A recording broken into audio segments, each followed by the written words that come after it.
There is a somber yet powerful art exhibit open right now on the campus of Notre of Maryland University, showcasing the portraits of 41 people who died from a drug addiction. Yeah, the artist behind these portraits kind of knows all too well the grief that the families are going through because her son is one of the 41 featured in the exhibit. WMAR 2 News' Megan Knight with the story. And Christopher, he's a sweet soul. Theresa Clower never met most of the people on the walls of this art gallery. Mariah was an only child, very accomplished. But she intimately knows each and every one of their stories. This young man, Patrick, he was very, very young when he died. I think he might have only been 21.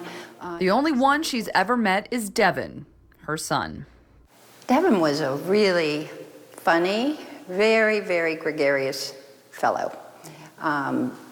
He was always the one who came into the party and had something to make people laugh. These 41 people were sons, daughters, parents, friends. They are also the victims of the opioid epidemic.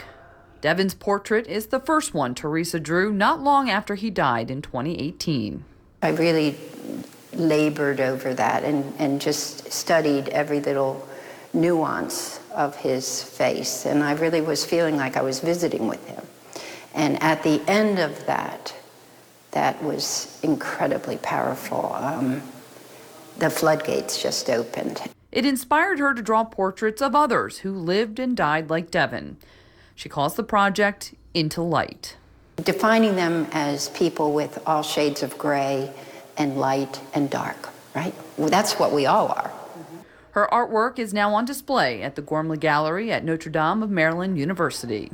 So I thought bringing in an exhibition that would be so powerful and so personal, but about an issue that is so universal, would be a really great way for us to kind of get students and faculty and staff and also the broader community into conversation about these issues. They all have such wonderful stories. The one thing Theresa doesn't want visitors to feel when they see Into Light is sadness. Her hope is they become empowered, engaged, and appreciate the light coming from within each portrait. Yes, they had a dark side, they had a struggle side, but they also had a lot of beauty in them. And that, I hope that people can come away from this feeling some of that beauty. Into Light will be on display at the Gormley Gallery until November 22nd, and Theresa hopes to replicate this project in other cities across the country.